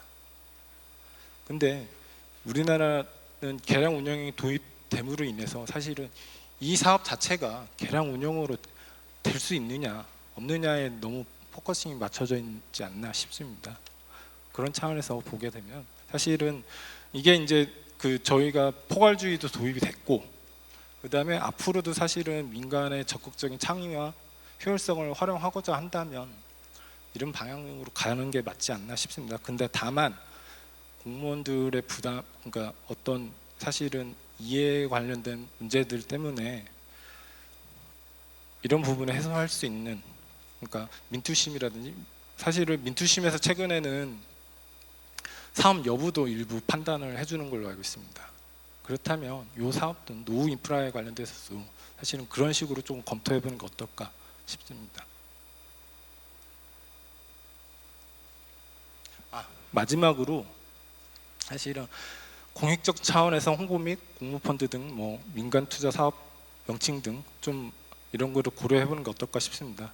최근에 작년 10월달에 시사기획창 주식회사 대한민국 민자사업 30년 해부 해가지고 상당히 비판적인 자료가 나왔었고요. 그 다음에 최근에 또한 그 3월달에 개발공학 뒤에 숫자 정치인과 토건 마피아라는 내용으로 사실은 민자 사업의 내용이 일부 들어가기는 했는데, 결국에는 두 차례 다 사실은 너무나 MRG나 그런 것에 대해서 부정적으로 보고 부정적으로 얘기했던 사업입니다. 근데 민투법 1조 보게 되면 사회 기반 시설에 대한 민간의 투자를 촉진하고 창의적이고 효율적인 사회 기반 시설 확충 운영을 도모한다고 되어 있습니다. 민간의 투자를 통해서 창의적이고 효율적인 사회 기반 시설을 확충 운영하고자 하는 사업이고 그에 따라서 추진이 됐던 거고, 그 다음에 BC라든지 민자 적병성 조사라든지 모든 사업들이 이런 검토를 통해서 이루어진 사업입니다. 그에 반해서 과거에 엄청 과거에 있었던 사업에 대해서 비판을 받는 거고요. 그 다음에 한편으로는 서울 지하철 9호선 같은 공무 펀드를 조금 더 활용을 해서 사실은 자금, 그러니까 인프라에 대한 사업비 모금이라든지 그런 거에 대해서 조금 소비자들 자체가 사실은 그 애착심이라든지 그런 마음을 가질 수 있게 좀 할 수 있는 방안도 좀 고려를 하는 게 필요하지 않을까 싶고요. 마지막으로 우리 민자 사업의 총 투자비는 건설 보조금 더하기 타인 자본 더하기 자기 자본으로 구성되어 있습니다. 여기서 건설 보조금 정부에서 나오는 거죠. 그러면 이 사업이 단순하게 민간 투자 사업이라고 할 수 있을까요? 제 개인적인 생각은 민간 투자 사업보다는 민간 협력 사업 이런 식으로 조금 명칭을 바꿔서 민간 투자 사업에 대한 좀 이미지를 좀 개선하는 게 필요하지 않을까 싶습니다. 제 발표는 여기까지입니다. 네, 안녕하세요. 산업은행에서 PF 담당하고 있는 이영규 팀장입니다. 감사합니다. 그리고 지금 이제 금융기관들 중에서 이제 PF나 인프라 사업을 담당하는 이제 종사자들의 모임인 인프라금 프로 회장을 또 담당하고 있어서 이 자리에 서게 됐는데요. 지금 오늘 민자 30년을 맞이하는 자리에서 이런 기회를 갖게 돼서 개인적으로도 영광이고, 그리고 이제 인프라 금융 포럼 같은 경우는 2007년도에 처음 설립이 됐습니다. 그때부터 지금까지 18년째 그 끈끈한 관계를 이어오고 있는데, 저도 개인적으로 2002년부터 이제 PF 업무와 민자 사업 업무를 담당하고 실제 업무를 일한 기간을 한 15년째 지금 하고 있습니다. 그래서 그 오랫동안 그 업무를 담당하면서 느꼈던 점을 또 이렇게 발표할 수 있게 돼서 의미 있다고 생각합니다. 지금부터 시작하겠습니다. 저는 미래 SOC 트렌드와 민자 사업 방식 제안이라는 주제를 가지고 이제 발표를 하려고 하는데요. 일단 그 과거의 어떤 그 성과라든지 그리고 문제점 같은 경우는 앞서 발표자님들께서 워낙 잘 말씀해 주셨기 때문에 저는 앞으로의 이야기를 좀 해보고자 합니다. 목차를 말씀드리면 민자사업 도입 성과 부분은 뭐 간단하게 건너뛰려고 하고요. 그리고 이제 미래 SOC 트렌드는 기존에 이제 정부 차원에서 추진됐었던 어떤 계획들, 그 발표 자료 같은 걸 참고로 해서 정부가 나가고자 하는 SOC 트렌드를 좀 분석을 해봤습니다. 그러한 것들 중에서 민자 사업으로 할 수 있는 분야가 어떤 것인 거에 대한 고민을 가지고 좀 제안을 해보았고요. 마지막으로 실제 금융조달 사례에 대해서 말씀드리도록 하겠습니다.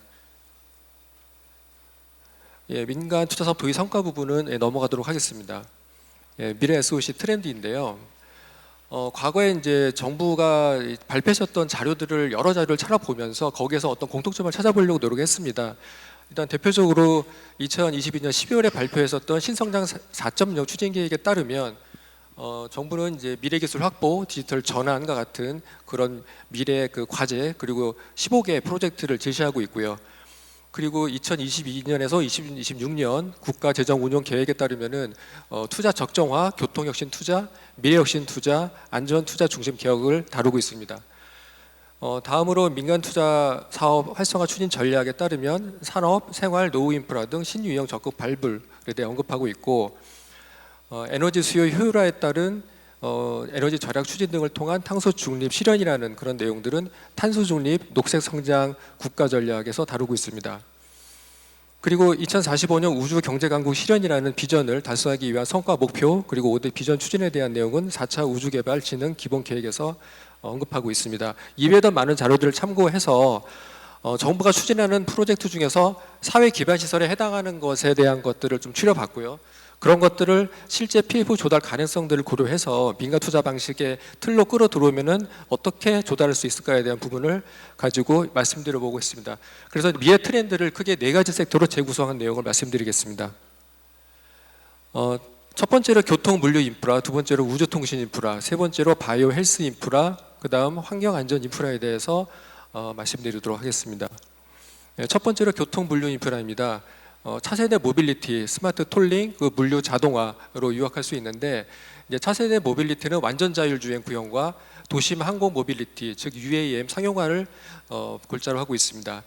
완전 자율주행을 이제 사용하기 위해서는 2030년까지 목표로 하고 있는데, 핵심 시스템으로는 협력 지능형 교통 시스템, 약자로 CITS 구축을 목표로 하고 있고, 그리고 2030년까지 전국 모든 도로에 3차원 공간 정보를 구축하려는 계획을 정부가 가지고 있습니다.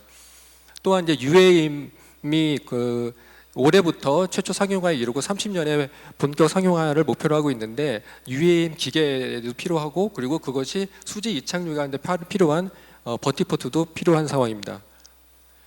다음으로 이제 스마트 톨링입니다. 스마트 톨링은 고속의 주행 환경을 유지하면서 요금 처리가 가능한 차세대 징수 시스템인데요. 이제 기존의 하이패스 단말기 같은 것이 필요 없고, 현금 요금소 같은 것도 필요 없기 때문에 공간적인 효율성도 높일 수 있습니다. 다음으로 이제 물류 자동화입니다.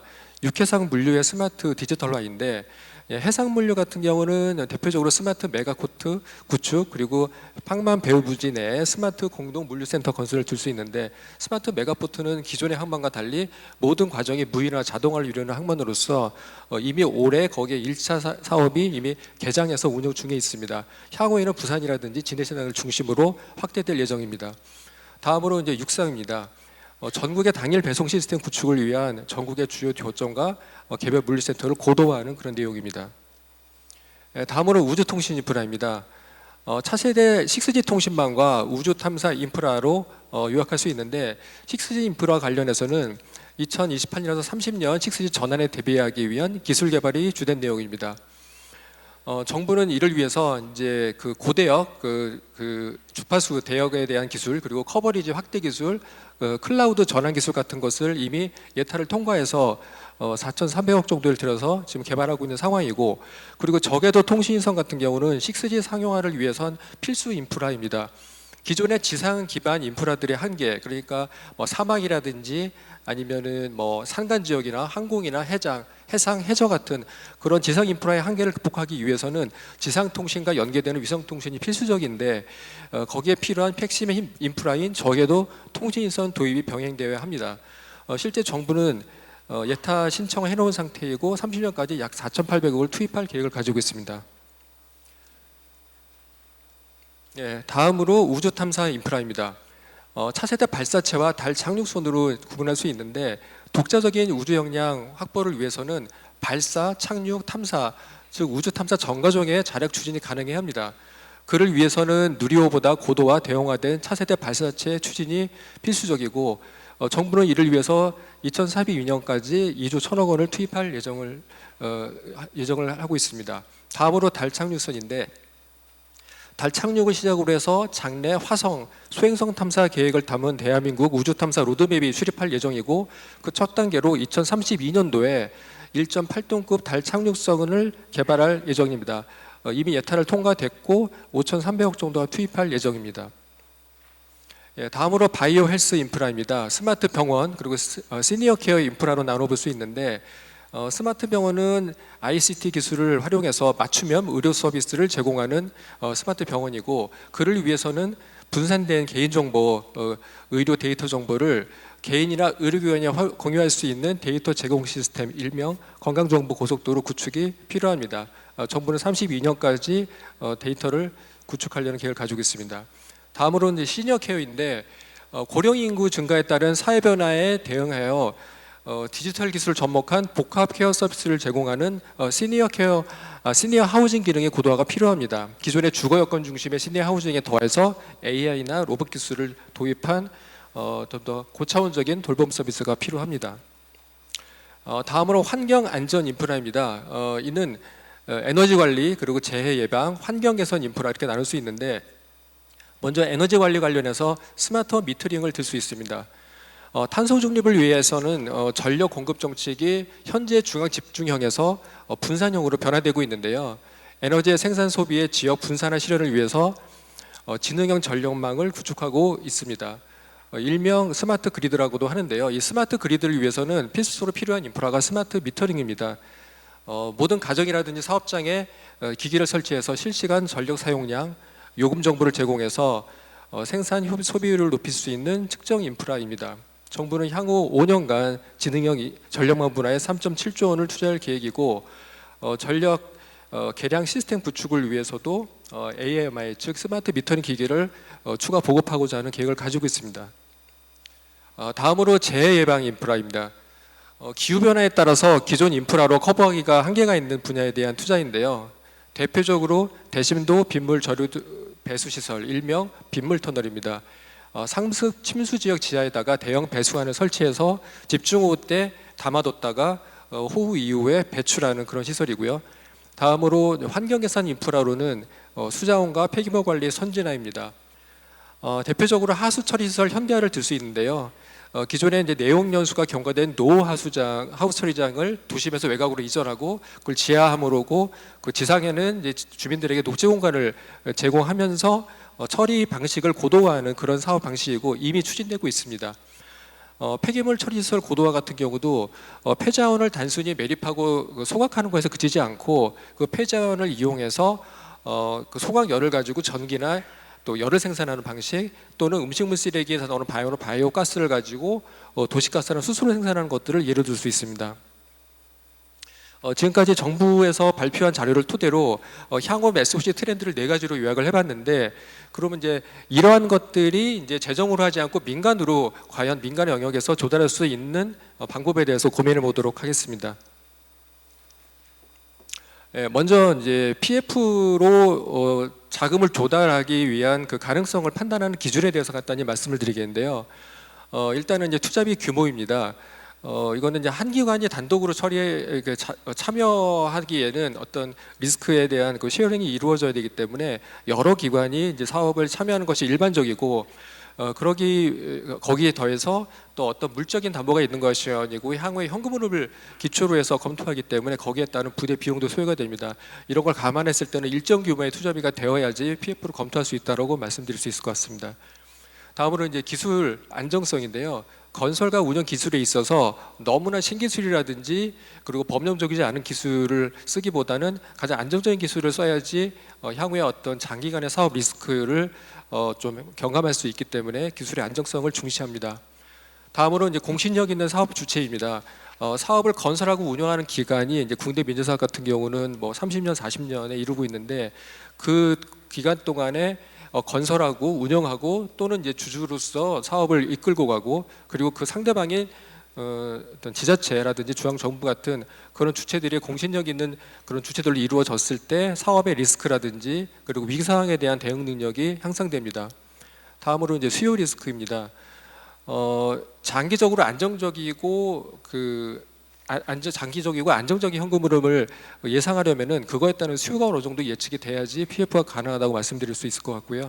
다음으로 이제 투자비 회수 가능성인데 장기적인 안정적인 현금 흐름이 나오긴 하지만 그것이 투자했던 비용 그리고 운영하는 비용을 커버하기에 부족할 경우에는 PF 가능성에 대해서 한 번 더 생각해 봐야 될 것 같습니다. 다음으로 현금 흐름의 안정성입니다. 이제 수요 리스크랑도 비슷한 얘기긴 한데 이게 이제 사업 초기에 엄청난 현금이 발생하고 뒤로 갈수록 현금이 줄어든다든지 그 반대일 경우에는 PF 적용이 어렵습니다. 항상 안정적인 현금 흐름이 예상되는 것이 큰 현금 흐름보다 더 중요하다는 점에서 현금의 흐름의 안정성을 말씀드려봤습니다. 다음으로 이제 민간 투자 사업 추진 방식인데요. 이제 국내에는 현재 가장 많이 쓰고 있는 방식이 4가지인데 BTL이라고 BTO가 대표적입니다. 뭐 다 아시는 내용이기 때문에 뭐 자세한 설명은 안 하겠지만 일단은 수요 리스크가 제거된 방식이 BTL이고 그거에 상응해서 사업 수익률이 낮다. 그리고 BTLO 같은 경우는 수요 리스크를 민간이 부담하기 때문에 사업 수익률이 높다 상대적으로. 그리고 그 수요 리스크 일부를 정부와 민간이 분담하는 방식인 BTO-A와 BTO-RS는 사업 수익률도 2가지 방식의 중간 정도 수준이다라는 정도로 정리하겠습니다. 앞서 말씀드린 그 섹터에 대해서 민간 투자 사업 방식을 제안을 한번 해보겠는데요.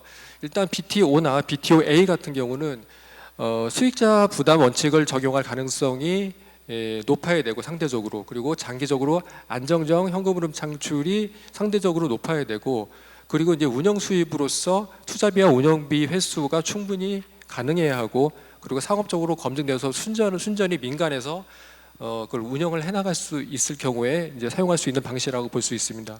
다음으로 이제 BTL 같은 경우는 수익자 부담 원칙을 적용하기가 상대적으로 어렵다. 예를 들어서 수요 자체를 추정하기가 어렵다라든지, 아니면 수요자는 특정할 수 있지만 거기에 합당한 그 요금을 매기기에 적절하지 않다라는 등의 이유를 들 수 있습니다.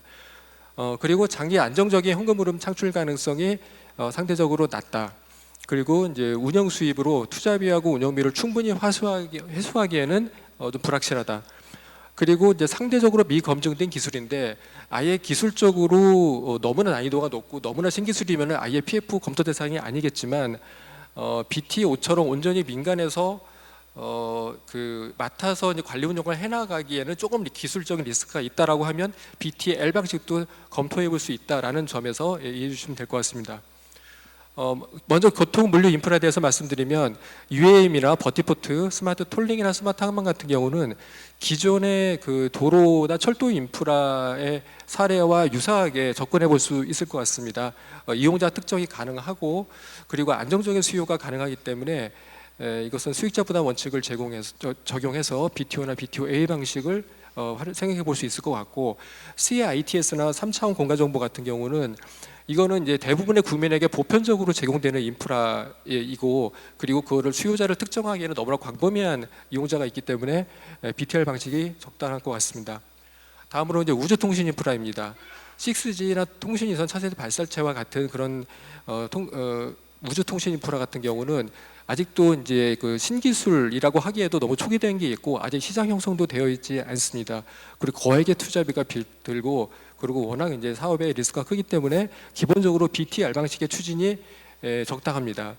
그래서 여기서 한 번 더 생각을 해보면 그 중에서 6G 인프라나 통신위성 같은 경우는 이미 이제 5G가 이미 상용화 돼 있기 때문에 곧 이제 6G가 상용화 된다고 하면 기술적인 리스크는 조만간에 제거될 것으로 예상이 되고, 그리고 이제 인공위성 같은 경우는 이미 이제 글로벌 기업 같은 경우는 이미 이제 전 세계를 대상으로 상용화 서비스를 하고 있는 영역이기 때문에 그런 기술적인 안정성이 확인이 된다면은 어떤 수익자 부담 원칙을 적용한 그런 BTO 방식을 고민해 볼 수 있는 분야가 아닐까 생각합니다.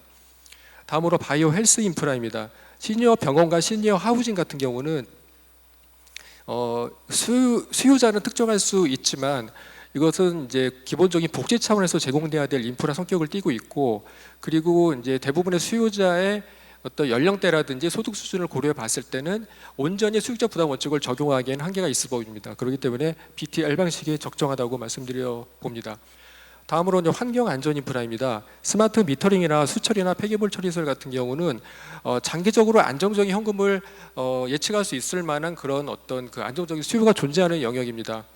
스마트 미터링 같은 경우는 개별 세대한테 부과하는 방식을 통해서 수익자 부담 원칙을 적용할 수 있을 것이고, 수처리라든지 그리고 폐기물 처리설 같은 경우는 개별 그 발생하는 그런 그 수요자를 파악해낼 수는 없지만 일단 기본적으로 그 전체적으로 물량은 지자체 차원에서 나오기 때문에 이건 지자체한테 요금을 부과하는 방식으로 BTO나 BTO의 방식이 가능하다고 볼 수 있습니다.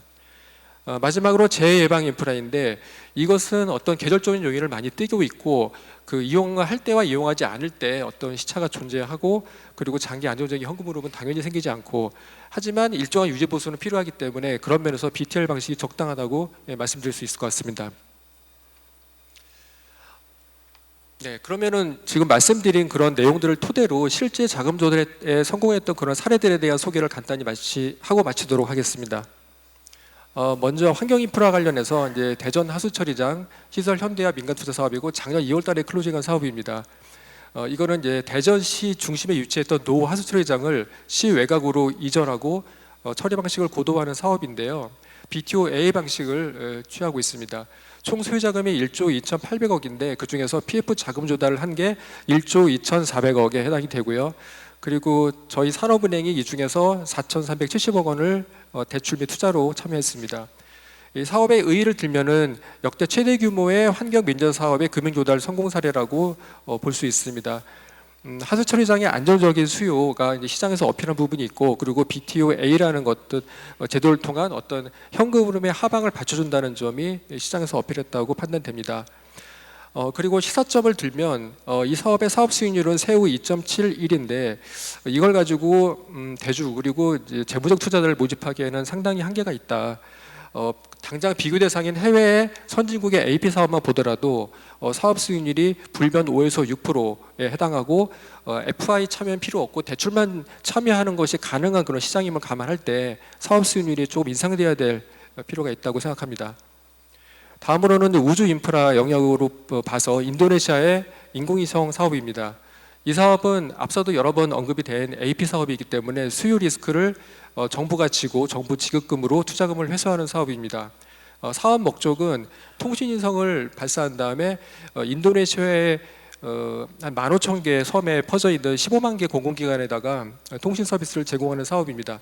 총 소유 자금은 7,300억 원이고 산업은행은 1,700억 원을 투자했습니다. 투자 아니고 대출했습니다. 이 사업의 의의는 민간 위성에만 의존하던 시장에 정부가 정부 소유의 인공위성을 드디어 갖게 됐다는 점을 들 수 있고요. 그로 인해서 정부가 이제 그 공공기관에 제공하는 인터넷 서비스의 어떤 그 공급 시기를 앞당길 수 있었다. 그리고 그걸로 인해서 민간도 정부 지급금으로 회수하는 안정적인 어떤 그 현금 흐름을 가진 사업에 투자할 수 있는 기회가 생겼고 민간에서도 일부 운영에 참여하면서 운영 노하우를 얻을 수 있었다라는 점을 의의라고 볼 수 있습니다. 다음으로 에너지 인프라에서 호주하고 뉴질랜드에다가 스마트 미터링 서비스를 제공하는 사업입니다. 이거는 BOO 사업인데 이거는 사실은 민관 합동 사업이라고 볼 수는 없고 이거는 그 나라의 특성상 전력 시장이 민영화되어 있기 때문에 민영화된 전력 시장에서 가능한 사업이라고도 볼 수 있습니다. 이거 사업의 목적은 호주의 한 90% 정도의 지역 그리고 뉴질랜드 전역에 가정하고 사업장에다 스마트 미터링 기기를 설치하고 최종 수요자하고 전력 회사한테 스마트 미터링 서비스를 제공하는 사업입니다. 총 소유 자금은 1조 2천억 원이고 산업은행에 참여한 금액은 782억 정도 됩니다. 이 사업의 의의를 들자면 전 세계적인 기후위기 대응을 위해서 스마트 미터링 서비스가 앞으로 대세로 떠오르고 있다. 그리고 전기뿐만이 아니고 수도나 가스 등 다른 에너지에도 사용 가능하다. 그리고 대한민국에 시사할 수 있는 점은 한국은 이제 이런 나라와 달리 그런 에너지 인프라를 국가라든지 공공기관이 소유하고 있는데 이런 어떤 공공기관과 민간 사업자 간의 실시협약과 유사한 계약을 통해서 스마트 미터링 서비스를 제공하고 거기에 따른 투자금을 그 전력 회사로부터 받는 자금으로 운영비하고 투자비를 충당할 수 있는 방식을 활용한다면 BTO-A나 BTO 방식으로도 가능하지 않을까라는 생각을 해보았습니다. 마지막으로 한 가지만 더 말씀드리겠습니다. 지금 앞서 말씀드린 세 가지 사업이 있었는데 지금 이 첫 번째 사업에 같은 경우에는 저희가 들어갔던 대출 금리가 변동금리지만 현재 기준으로 환산하면 4.8% 정도의 지금 현재 기준금리를 쓰고 있습니다. 그리고 다음에 이 우주 인프라 같은 경우는 인도네시아에서 한 사업이라고 말씀드렸는데 현재 저희가 받고 있는 금리가 7.2에서 8.5입니다. 대출입니다. 그리고 지금 이 호주하고 뉴질랜드의 스마트 미터링 사업의 금리는 6.0입니다.